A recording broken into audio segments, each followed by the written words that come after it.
Hello ladies and gentlemen, welcome back to C.A.R. Entertainment. My name is Dylan Hamilton, guys, and today we're going to be doing more A31 Business Studies revision, guys. This time we're going to be talking about communication and advanced communication. Now, this is going to be a very, very long video because communication is one of the larger topics you will study. I might get on more than 15 minutes this year, but I'll try and get through it quite quickly so you don't get bored and whilst trying to learn this year off.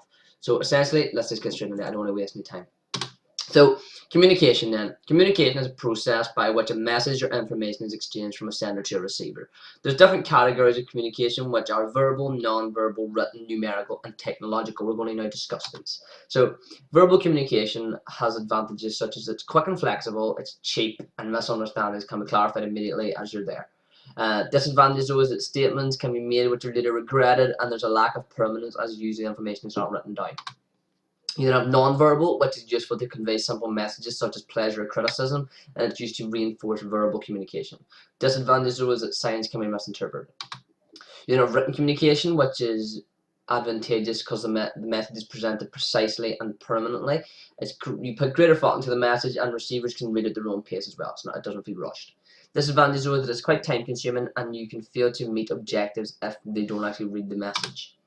You then have numerical communication, which involves tables, statistics, graphs, which help the receiver understand figures and statistics, but it's difficult to understand without a commentary, so people tell you what they don't actually mean.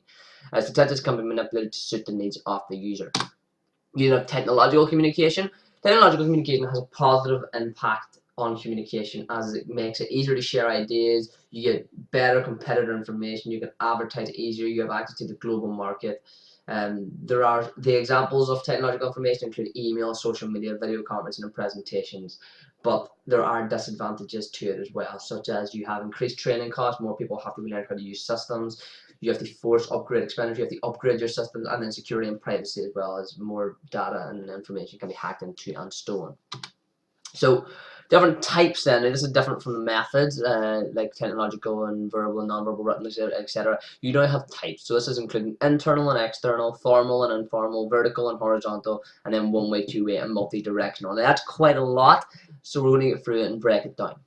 So formal then is whenever you're in a professional setting, you don't use any slang words or correctly pronounce. This would be like a meeting where you're discussing financial objectives, etc. Then you have informal communication, which is where you have your friends and your family use slang, shortened version of words. This would be more like if you're just communicating with a worker back and forth.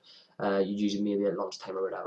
So moving on then you have internal communication, and this is between people in the same business, linking all different activities involved in a business. Examples include formal meetings and briefings, emails, intranets, conference calls, team briefing sessions, and message boards. Then have external communication, which is whenever you communicate with people outside your own business, such as the local community and suppliers. This can be done through press releases, online videos and webinars, and reports to the government and other agencies. Now, why is communicating important? Well, it motivates employees and it helps them feel part of the business, because they think, like, if the boss talks to them, oh my goodness, he cares about me, he likes me, so it's going to motivate me. It's also easier to control business activity, as it will prevent different departments going in opposite directions, so you know exactly what they're doing. It will make successful decision making easier. It's based on more accurate information. You can improve your relationship with the supplier through economies of scale and discounts, and you can also improve your chance to obtain finance by keeping your bank up to date. So boosting motivation, we're going to hone in on that first point there about motivating employees. So you can use communication to boost the motivation by ensuring everyone is working towards the same goal, that all the employees are involved in decision making and they can offer feedback and give suggestions, but also that they can be motivated by having a clear target set, and you can recognize that their achievements as well. There are barriers, we'll get back to this in advanced communication, but several barriers include that there may be too many intermediaries, too many layers if you're a tall hierarchical structure, and the geographical distance between firms' office may also be a problem. You can also lead to communication overload as a barrier, where there's too much information causing problems to slow down in decision making. There's a pyramid of communication there, so it goes down, so you have societal, institutional, group, interpersonal, and intrapersonal, and then you have your branches off and what affects them, etc. So now let's move on to advanced communication. So here we are now with advanced communication. I'm going to get straight into that. So what is the purpose of communication? So it's just communication essentially. It's the exact same what we were just talking about, but this time it's going to be a wee bit more in depth. And this is you're more likely to get a question based on this type of communication more than the previous part that we covered. So the purpose of communication then. Well, It provides and gathers information. It can give instructions, confirm arrangements, give reassurance, and clarify points and issues. That is the point of it, and you use this for your verbal, your written, and all that there, and then you have your different types as well, which we'll talk about. What is effective communication? If you're asked for this here, then it's the sender and receiver of the information are properly matched, where the message is communicated clearly, and the communication is made using the appropriate channel and method, and the receiver's communication will pass on relevant feedback. Now we're going to talk about channels and methods and models and all right now. So, communication channels. The communication channel is when information will flow forward, backward, sideways, loop-de-loop, and all, etc. Channels where information will flow within an organization and with all organizations. The managers are the link, with decisions and directors flowing upwards or downwards or sideways depending on the position of the manager in the web. The working of communication channel can be done through face-to-face conversation and interdepartment memo. Information can be transmitted from a manager to a subordinate or vice versa. The importance of a channel is that the breakdown will lead to an inefficient flow of information. Employees may become suspicious of motives and any changes in the company, and without effective communication, the department-minded rather than company-minded, and this will affect decision-making and productivity. What's the types of channels then? Well, you have a formal channel where you will transmit information such as goals, policies, procedures, or organizational objectives. Message will follow a chain of command, example for your newsletter, an annual report, or a review message. Whereas informal channel will be like a strict hierarchical web which will not function efficiently on its own. It will exist in a channel outside the web, disrupting the chain of command, and it will need to find a balance of formal and informal. So informal doesn't just work by itself, you do need a little bit of formal work in there. So examples can be canteen and quality circles and teamwork where you're going to be communicating and you may just want to chat to the person normally. So then you have unofficial, where organizations will have a grapevine where they will engage in grapevine discussions, more or less as just like rumors and stuff like that there, and this will form groups and friendships which will have positive implications, and the information will be exaggerated, which may cause unnecessary alarms such as social gatherings among employees.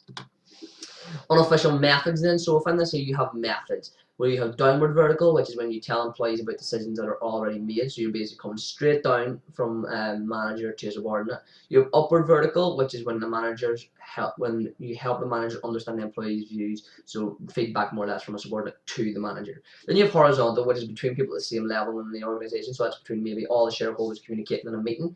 And then you have diagonal, which is between people at different levels in the organization. So let's say the manager communicating down. Let's say that the overall CEO skips the manager of the branch and then goes straight to an employee. That will be more like diagonal. So communication methods then. There's different methods you can use as well. Now see, we talked about the types of communication and like the informal and external and all that there, internal, external, all that there. And then we also did briefly a couple of different types of methods and stuff like verbal and all that there. But now we're going to go in depth with one called oral, which is also verbal. So this is using words verbally to inform subordinates, and this is done by phone or face-to-face, and this is where the receiving end will ensure they understand what is being said. So there's two aspects then of oral communication. Active listening, where the person will receive the message and they will pay attention to the information so they can interpret and remember it. The point to illustrate this is that you'll make eye contact with the relevant party, you'll make sure to clarify if the information isn't clear, and you'll avoid using gestures which can become distracting or uncomfortable. And the second aspect is constructive feedback, where the managers may, that's where most managers feel, as their feedback can be as they don't give constructive feedback. But if they do, then it will help the employee shape performance instead of just mere criticism. Then we have written communication. Now we're going to go in depth with this one. So written communication is writing used when they provide detailed information such as facts and figures. And this is used to send documents to stakeholders, and they're usually stored for later use.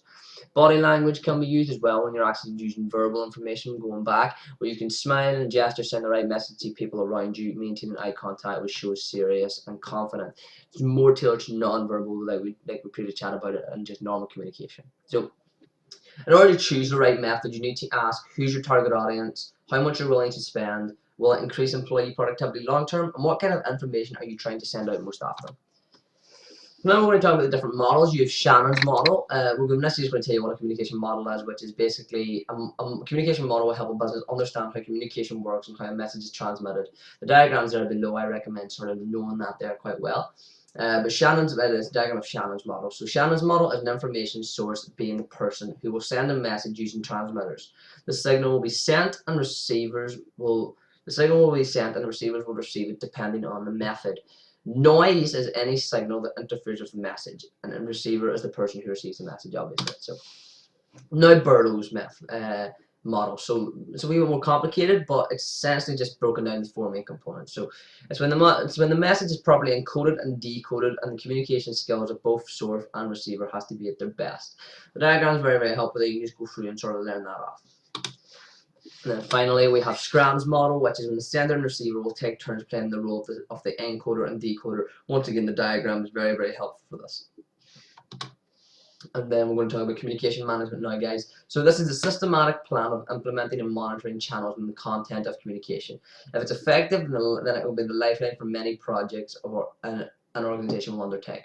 There's 5 W's of it, such as what information is essential for the project, who requires information and what type of information is needed, the duration required for information, the type or format of information required, and people responsible for transmitting collated information. I know it says 5 W's, and some of them don't have a W in them, but hey, listen, I'm just giving off what my notes are said. So, yeah, those are the 5 W's. So the communication process then. This is whenever the main objective of communication management ensures smooth flow of information from either between 2 people or a group. There's 3 main divisions, where the sender will transmit a message via a channel to a receiver. The message will be transmitted to the receiver, who interprets the message to understand the meaning, and context will be used for deriving the meaning and utilizing encoding and decoding procedures. Encoding will develop a message and decoding will interpret the message. Feedback is crucial for this process as it allows immediate interpretation for managers to analyze how well the subordinates are understanding the information provided. And finally, we're going to talk about different barriers. Now, this is more in depth with the barriers, and this is noise as well. So if you ask for noise, this is what it is. So the first barrier is language. So if you're not using vocabulary that's understood by the receiver, you have noise itself, which is actually just pure communication, such as background noise and distractions. You have an overload where too much information can cause problems. Emotion, such as the relationship between the sender and receiver affecting the message, and gaps such as too many intermediaries preventing or distorting the message. And inconsistency, where people will receive conflicting messages, so they may ignore or block them. You'll have factors affecting your choice of communication, such as direction of communication, where posters will only be suitable for downwards communication and you can't really get feedback on them. Nature of communication, well, if it's confidential, you're not really going to share it. The cost, if the message being sent is done using a cost-effective means, how quickly the message can be communicated, or how quickly it needs to be communicated. So, for example, if it needs to be communicated really quickly, you're more likely to use verbal because it's straight away. And the length of the message, verbal will not be appropriate if it's a really long thing you need to get across. And finally, we're going to talk about one-way and two-way, and then open and close just to finish off. So, one-way communication is from where the receiver has no right of reply. The advantage of this is that it's easy to use, it's cheaper than two-way, and there's no pressure on the sender to actually justify the message. Disadvantage, though, is that there's less reliable as there's no feedback to check the message, and it can cause frustration for the receiver if they don't know how to interpret it. Two-way then involves both the sender and receiver, and the advantage of this is that the feedback will increase clarity and reliability, with the receiver feeling more involved. But the disadvantage is that it's more time-consuming, and it will put the sender under pressure to justify the message. Open communication is the use of language understood by people with free of technical language and jargon. It's required for communication with external stakeholders, as they won't know the ins and outs of your business. Closed communication, though, is when the business has their own language for activities, procedures, and components, and such communication will be understood by those within the business. Thank you for watching our communication video from C.A.R. Entertainment. I'll be Dylan Hamilton, and I'll see you next time.